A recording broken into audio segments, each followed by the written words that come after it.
भारत के प्रधानमंत्री होके हर टाइम 20 मीटिंग करेंगे तो बाकी स्टेट का काम कब होगा?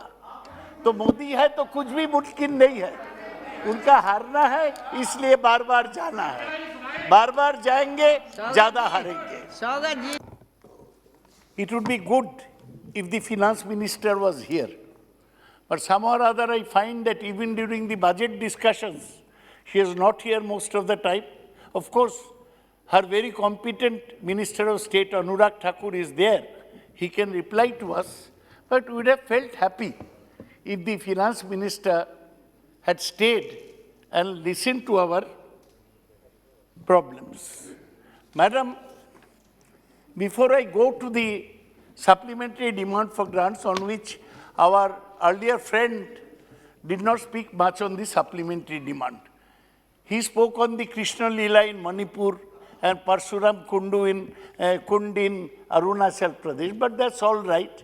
He is not, he is new to the... Modi ji, हाँ ठीक नहीं, ठीक है, सही बात. Sir, true. She is saying that nobody cared for us before Modi ji. तो मोदी जी को कहाँ समय है? वो तो पश्चिम बंगाल में रोज जा रहे हैं. उसका हिंदुस्तान में 29 स्टेट है, आज भी वो पश्चिम बंगाल में है. आसन पर बोलिए, आसन के साथ भारत के प्रधानमंत्री होके हर टाइम 20 मीटिंग करेंगे तो बाकी स्टेट का काम कब होगा? तो मोदी है तो कुछ भी मुमकिन नहीं है. उनका हारना है, इसलिए बार बार जाना है. बार बार जाएंगे, ज्यादा हारेंगे. सौगत जी, आप इधर बोलिए ना, इधर बोलिए, इधर उधर में मत बोलिए. मोदी है तो मुमकिन नहीं होगा पश्चिम बंगाल में. सर,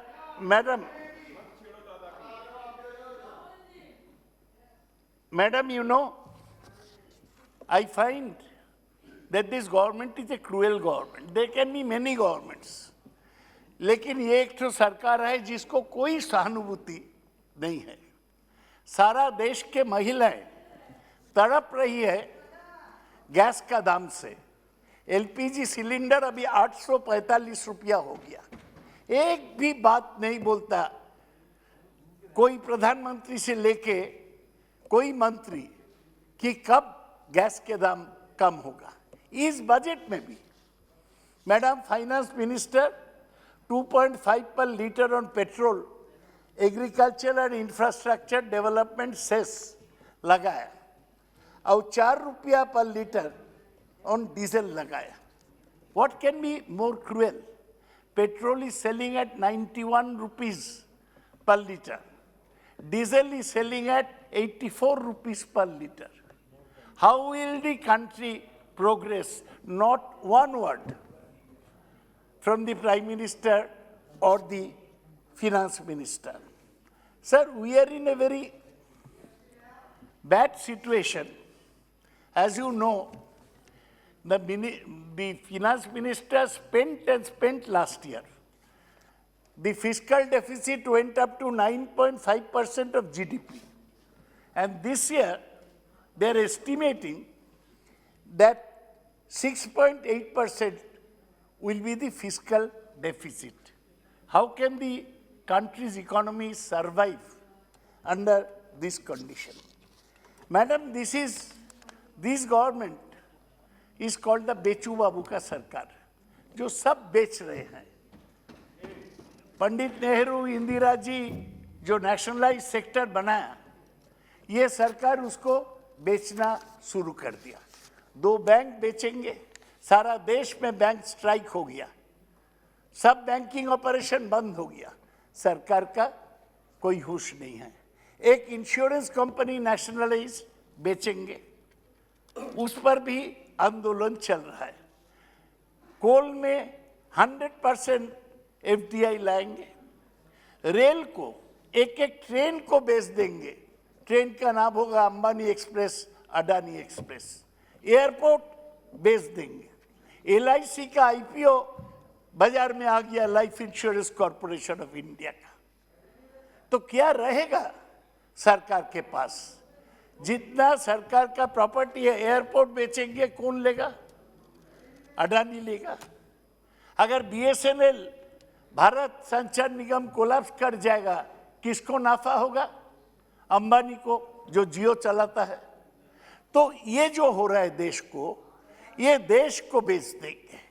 और मेरा दुख है कि बीजेपी में बहुत लोग हैं जो गरीब बैकग्राउंड से आते हैं, वो एक बार भी ये पूंजीपति को मदद करने का जो पॉलिटिक्स, इसको खिलाफ नहीं बोलते हैं, आवाज नहीं उठाते हैं, सबको आवाज बंद है। Madam, I just saw that around 31 broad asset classes mapped in 10 ministries or central government departments were identified for strategic disinvestment. These assets include toll road bundles, उसको monetize हो जाएगा, ports, cruise terminals, telecom infrastructure, oil and gas pipelines, transmission towers, railway station, sports stadium. एक तो अहमदाबाद में बना लिया एक stadium, Modi ji जीते हुए अपना नाम में स्टेडियम बना रहे हैं, कोई माना नहीं करते हैं। Mountain railways, operational metro sections, warehouses and commercial complex. Madam, आप भी बिहार से आती है, वहाँ गरीब लोगों को अंबानी अदानी आगे बढ़ने से कोई लाभ नहीं होगा। आप तो बोलेंगे थोड़ा कि ये सरकारी संपत्ति बेचना नहीं चाहिए, कोई बोलता नहीं। सबसे क्रूएल जो है, अब देखे होंगे कोविड के समय जो लोग माइग्रेंट लेबर थे, परियायी श्रमिक, उनको पैदल वापस आने पड़ा, क्योंकि मोदी जी केवल 4 घंटा टाइम देके लॉकडाउन घोषणा किया और बोला आप थाला बजाओ, 3 हफ्ता में कोविड चला जाएगा। 1 साल हो गया, अभी भी कोविड का सेकेंड वेव चल रहा है, अभी भी सेकेंड वेव वापस आया है। तो वो जो माइग्रेंट लेबर है, इसको साथ जो बर्ताव किया गया है, सबसे दुखद है। दुनिया के बड़े बड़े इकोनॉमिस्ट, अनुराग जी जानते हैं, अमर्त्य सेन, अभिजीत विनायक बैनर्जी, ये सब लोग बोला कि कुछ कैश ट्रांसफर करो, इसको कम से कम 10,000 रुपया दो, नहीं दिया। आप जानते हैं यूएसए में क्या किया? यूएसए में वो लोग डायरेक्ट बैंक ट्रांसफर किया गरीब लोगों को, $1,000 से लेकर $1,800। हमारे मुल्क में हम क्यों गरीब के हाथ में कोई पैसा नहीं दिया? गरीब को पैसा आता, वो खर्चा करता, इकोनॉमी रोल करता। इकोनॉमी तो रोल नहीं हुआ। ये पहले बार है जो इकोनॉमी कॉन्ट्रैक्शन फेज में है, और ये इसके बारे में किसी को चिंता नहीं है। ये बोलते रहते हैं मोदी है तो मुमकिन है, इकोनॉमी बंद हो जाएगा तो मोदी है तो मुमकिन होगा। ये कोई बात हुआ?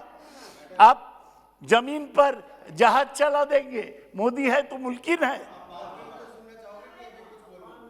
आप पूरा जवाब दीजिएगा। नहीं, कैसे ट्रांसफर किया वो तभी, अगर आप कहें तो मैं अभी भी बता सकता हूं, मुझे बताने में कोई दिक्कत नहीं है, आपत्ति नहीं है, क्योंकि इनके समय तो बैंक खाते भी नहीं खुले थे। हमने बैंक खाते खोलने का काम भी किया, तो 41 करोड़ लोगों का प्रधानमंत्री जनधन योजना में किया। और जब दुनिया के बड़े बड़े देश जो पैसा ट्रांसफर डायरेक्ट बैंकों में नहीं करवा पाए, देश की 20 करोड़ से ज़्यादा महिलाओं के खाते में 31,000 करोड़ रुपया नकद कैश ट्रांसफर मोदी सरकार ने प्रधानमंत्री गरीब कल्याण योजना के माध्यम से करवाया। और जो दिव्यांग थे, वृद्ध थे, विधवा थी, ऐसे 3 करोड़ के खाते में लगभग 3,000 करोड़ रुपए हमने ट्रांसफर सीधा कराया है। यही नहीं, एम्प्लॉय प्रोविडेंट फंड बोले, इसलिए मैं कह रहा हूं कि अगर सुनना तो मैं अभी कह देता हूं, लेकिन सदन को गुमराह करने का काम मत करिए। मैडम, आप जानती हैं क्यों इतना जनधन अकाउंट खुला? सच बात बोलिए। क्योंकि मैडम सुनिए ना मेरी बात। हाँ। मैं तो आप ही के साथ हूँ। हाँ, इतना जनधन अकाउंट खुला एक ही कारण में कि मोदी जी वादा किए थे कि हर आदमी को अकाउंट में 15 लाख जमा होगा, विदेश से काला धन लाएंगे और अकाउंट में जमा होगा। एक पैसा भी मोदी जी की ओर से सभापति जमा जी नहीं हुआ। ये सब बातें। मैडम, मैं सिर्फ इतना ही माननीय सदस्य को बताना चाहता हूं